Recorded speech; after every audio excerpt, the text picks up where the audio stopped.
کریں اور سب سے پہلے آپ کو بتائیں کہ بلوچستان کے ضلع خوزدار میں اسکول بس کو دہشت گردوں نے نشانہ بنا دیا. نتیجے میں 4 معصوم بچوں سمیت 6 افراد شہید ہو گئے.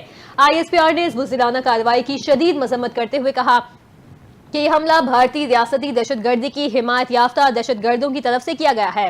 ترجمان ISPR کا کہنا ہے کہ خوزدار میں اسکول جانے والے بچوں کی بس کو نشانہ بنایا گیا جو ایک المناک اور بزدلانہ اقدام ہے. ISPR نے مزید کہا کہ بھارت میدان جنگ میں شکست کھانے کے بعد ایسے گھناؤنے اور بزدلانہ واقعات کے پیچھے ہے اور یہ حملے بھارت کے دہشت گرد نیٹ ورک نے اپنی پراکسی تنظیموں کے ذریعے کروائے ہیں. پاکستانی فورسز نے واقعے کی سختی سے مذمت کرتے ہوئے کہا کہ دہشت گردی کے خلاف آپریشنز جاری رکھے جائیں گے اور ذمہ داروں کو قانون کے کٹہرے میں لایا جائے گا. صدر مملکت آصف علی زرداری، وزیر اعظم شہباز شریف، وفاقی وزیر داخلہ محسن نقوی اور وزیر اعلیٰ بلوچستان میر سرفراز بگٹی نے حملے کی شدید مذمت کی ہے.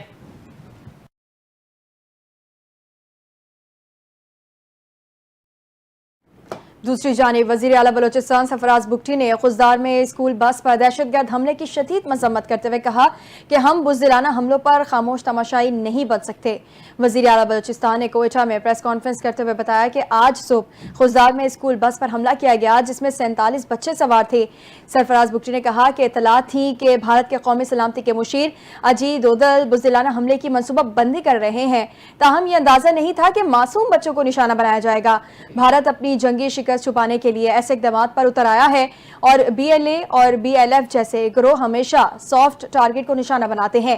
بھارت دہشت گردوں کو پیسہ اور ٹریننگ فراہم کرتا ہے. دہشت گردوں سے بدلہ لیا جائے گا اور ان بزدل عناصر کو جہنم واصل کیا جائے گا. سرفراز بگٹی نے کہا کہ معصوم بچوں کا مقدس خون ہرگز رائے گا نہیں جائے گا اور دہشت گردوں کی نہ کوئی قوم ہے نہ قبیلہ، وہ صرف دہشت گرد ہیں جنہیں عبرت کا نشان بنایا جائے گا.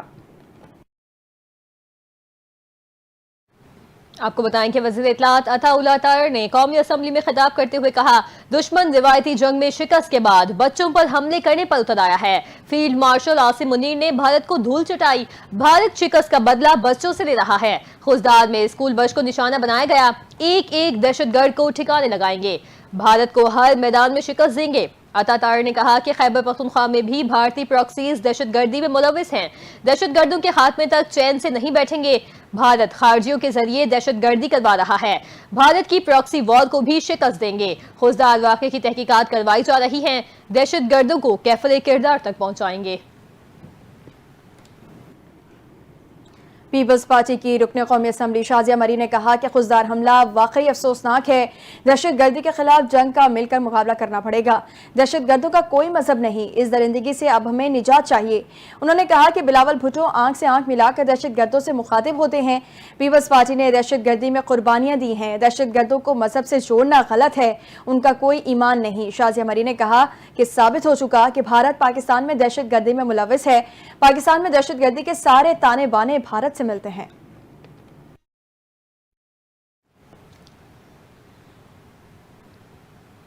اب آپ کو بتائیں کہ فیلڈ مارشل سید عاصم منیر کے اعزاز میں یادگار شہداء پر خصوصی تقریب کا انعقاد کیا گیا.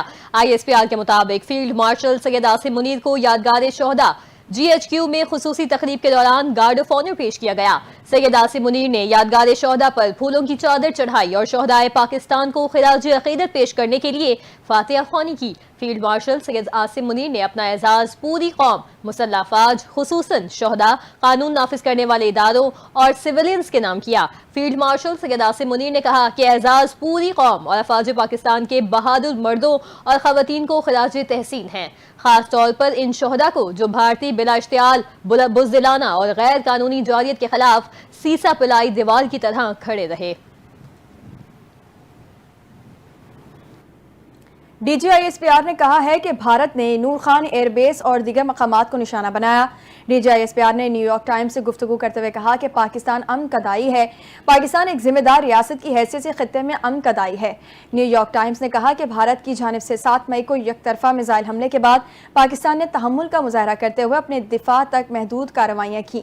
پاک فضائیہ نے مؤثر جوابی کارروائی میں بھارت کے 6 جنگی طیارے مار گرائے.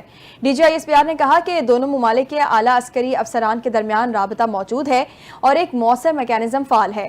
پاکستان نے اپنے جانی و مالی نقصانات کے بارے میں شفافیت دکھائی، مگر کیا بھارت بھی اتنی دیانتداری کا مظاہرہ کر رہا ہے؟ نیو یارک ٹائمز نے کہا کہ پاکستان نے سیز فائر کا احترام کر کے ذمہ داری دکھائی، مگر بھارت کی اشتعال انگیزی بدستور جاری ہے۔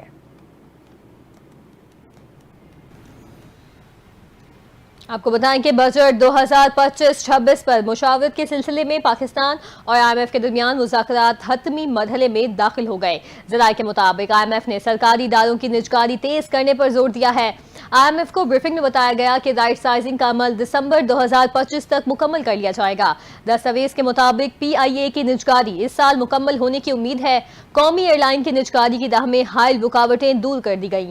ٹیکس واجبات اور منفی ایکویٹی سے متعلق سرمایہ کاروں کے تحفظات دور کر دیے گئے، جبکہ یورپی یونین کی جانب سے پی آئی اے کی فلائٹس پر پابندی کا خاتمہ بھی شامل ہے۔ بجلی کی تقسیم کار کمپنیوں کی نجکاری کے لیے مالی مشیر ہائر کر لیا۔ ان میں اسلام آباد، فیصل آباد اور گجرانوالہ الیکٹرک کمپنی شامل ہیں۔ تینوں تقسیم کار کمپنیوں کی نجکاری دسمبر 2025 تک مکمل کرنے کا ہدف ہے۔ دوسرے مرحلے میں حیدرآباد، سکھر اور پشاور الیکٹرک کمپنی کی نجکاری ہوگی۔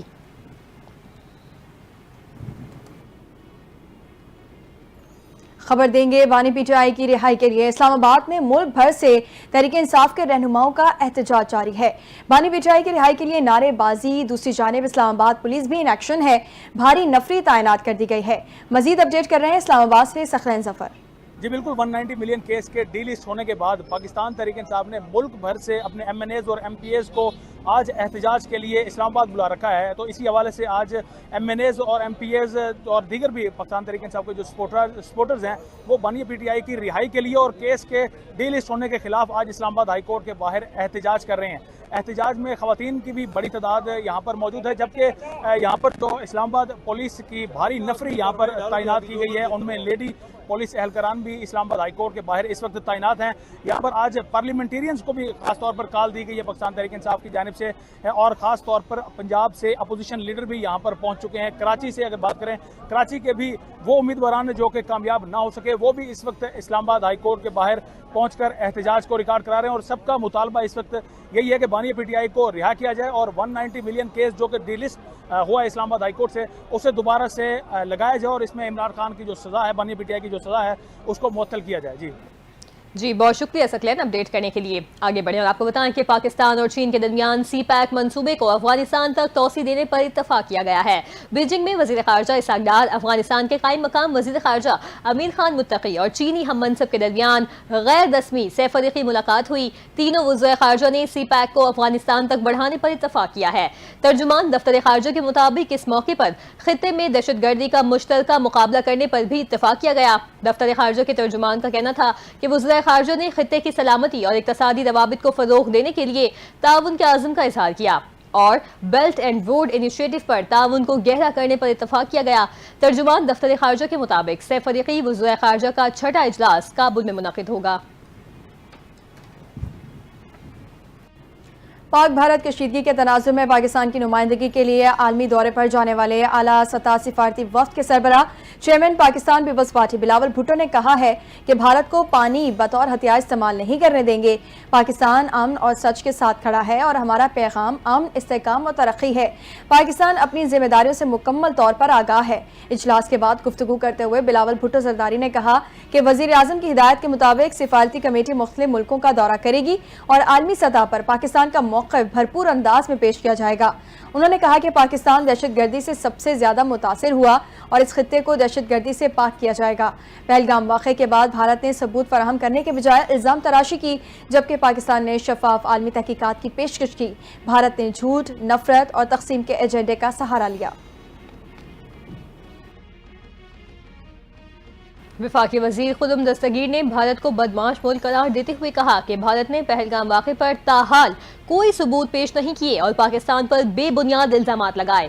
انہوں نے کہا کہ پاکستان پائیدار امن کے لیے بھارت سے بات چیت کو تیار ہے، لیکن اب برابری کی سطح پر بات ہوگی۔ خدم دستگیر کے مطابق ہندوتوا تعصب اور بھارتی جنگی جنون خطے کے لیے خطرہ ہے اور خطے میں پائیدار امن مسئلہ کشمیر کے حل سے مشروط ہے۔ انہوں نے کہا کہ کشمیری عوام کو اقوام متحدہ کی قراردادوں کے مطابق حق خود ارادیت دینا ہوگا۔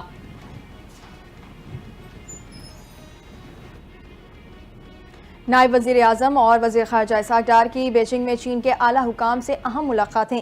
دونوں ممالک کے درمیان اسٹریٹجک تعاون سمیت دیگر معاملات پر تبادلہ خیال کیا گیا۔ نائب وزیر اعظم اسحاق ڈار نے چین کے وزیر خارجہ وانگ یی سے تفصیلی ملاقات کی۔ جنوبی ایشیا کی بدلتی ہوئی صورتحال اور باہمیوں علاقائی امور پر تبادلہ خیال کیا گیا۔ دفتر خارجہ کے ترجمان کے مطابق دونوں وزراء خارجہ نے پاک چین دوستی، سی پیک کے دوسرے مرحلے اور ہمہ موسمی تصویراتی تعاون پر مبنی شراکت داری کی اہمیت پر زور دیا۔ فریقین نے علاقائی امن، ترقی اور استحکام کے لیے دو طرفہ تعاون کے تسلسل کے عزم کا اعادہ بھی کیا۔ سندھ ہائی کورٹ نے سابق صدر مملکت ڈاکٹر عارف علوی اور ان کے اہل خانہ کے بینک اکاؤنٹس منجمد کرنے پر فریقین سے جواب طلب کر لیا۔ سندھ ہائی کورٹ میں کیس کی سماعت کے دوران عارف علوی کے وکیل نے بتایا کہ سابق صدر مملکت، اہلیہ اور بچوں کے بینک اکاؤنٹس منجمد کر دیے گئے ہیں۔ ایف آئی اے نے انکوائری کی بنیاد پر پوری فیملی کے بینک اکاؤنٹس منجمد کیے۔ عدالت نے ریمارکس دیے کہ فریقین کو نوٹس جاری کر کے جواب طلب کر لیتے ہیں۔ اس پر وکیل نے کہا کہ پوری فیملی کے اکاؤنٹس منجمد کرنے سے روزمرہ کے اخراجات پورے کرنے میں مشکل پیش آ رہی ہے۔ عدالت نے استفسار کیا کہ آپ کو بھی تو فیس کی ادائیگی کی گئی ہوگی، جس پر وکیل درخواست گزار نے کہا کہ یہ کیس بغیر فیس کے لڑ رہا ہوں۔ عدالت نے کہا کہ فریقین کے جواب آنے دیں، پھر دیکھتے ہیں۔ بعد ازاں سندھ ہائی کورٹ نے فریقین کو نوٹس جاری کرتے ہوئے 5 جون کو جواب طلب کر لیا۔ آپریشن بنیاد المرصوص میں بھارت کے خلاف کامیابی پر لندن میں یوم تشکر کی تقریب منعقد کی گئی۔ بھارتی جارحیت کا منہ توڑ جواب دینے پر افواج پاکستان کو خراج تحسین پیش کیا گیا۔ تقریب میں پاکستانی کمیونٹی، خواتین نے قومی پرچم کے لباس پہنے شرکت کی۔ پاکستانی کمیونٹی نے مسلح افواج اور پاکستان کے حق میں نعرے بلند کیے۔ تقریب میں موجود شرکاء نے افواج پاکستان اور حکومت پاکستان کی غیر مشروط حمایت کا اعلان کیا۔ ہائی کمشنر آف پاکستان نے تقریب سے ٹیلی فون خطاب کیا، جس میں مارکہ حق اور آپریشن بنیاد المرصوص کے شہداء کے لیے دعا بھی کی گئی۔ بھارت کے نامور صحافی راجدیپ سردیسائی نے بھی مودی حکومت کی جنگ کے دوران پرفارمنس پر سوالات اٹھا دیے۔ راجدیپ سردیسائی نے پوچھا کہ کیا یہ سچ ہے کہ پاکستان نے جنگ کے پہلے ہی دن ہماری فضائی طاقت اور طیاروں کو میزائل حملوں سے نقصان پہنچایا؟ یہ واضح ہے کہ بھارت کی جانب سے ان نقصانات کی باضابطہ تردید نہیں کی گئی۔ انہوں نے کہا کہ متعدد ذرائع سے تصدیق اور دوبارہ تصدیق کے بعد میں کنفرم کر سکتا ہوں کہ ہم نے جنگ میں طیارے کھوئے ہیں۔ کتنے طیارے؟ یہ بات حکام پر چھوڑ دینا بہتر ہے کہ وہ اس کی تصدیق کریں۔ راجدیپ نے سوال اٹھایا کہ کیا ہم نے کم از کم ایک رافال طیارہ کھویا، جیسا کہ مغربی میڈیا بڑے پیمانے پر قیاس آرائیاں کر رہا ہے۔ دیکھیں، بھارتی حکام کی طرف سے اس کی ایک بار پھر تردید نہیں آئی۔ تردید نہ ہونے کی صورت میں اور متعدد ذرائع سے حاصل معلومات کی اس بنیاد پر میں کہہ سکتا ہوں کہ جی ہاں، ایک رافال طیارہ جنگ میں ضائع ہوا۔ بھارتی پروازوں کے لیے پاکستانی فضائی حدود مزید 1 ماہ بند رکھنے کا فیصلہ کیا گیا ہے۔ پہلگام حملے کے بعد دونوں ملکوں کے درمیان کشیدگی کے چلتے پاکستان نے 24 اپریل کو بھارتی پروازوں کے لیے فضائی حدود 1 ماہ کے لیے بند کر دی تھی۔ ذرائع کے مطابق فضائی حدود کی بندش سے بھارتی ایئر لائنز کو 1 ماہ میں 8 ارب روپے کا نقصان ہوا ہے۔ بھارتی ایئر لائنز کو 1 ماہ میں صرف ایندھن کی مد میں 5 ارب روپے کے اضافی اخراجات اٹھانا پڑے۔ طویل دورانیے کی بھارتی پروازوں کو اسٹاپ اوور کی مد میں 3 ارب کے اخراجات الگ برداشت کرنا پڑے۔ اقوام متحدہ میں پاکستان کے مستقل مندوب آصف افتخار نے کہا کہ بھارت خطرناک بحری طیاریوں میں مصروف ہے۔ سلامتی کونسل کے مباحثے میں سفیر آصف افتخار نے کہا کہ یہ بات تشویشناک ہے کہ ایک بڑی طاقت غیر محدود علاقائی بالادستی کے خواب دیکھ رہی ہے۔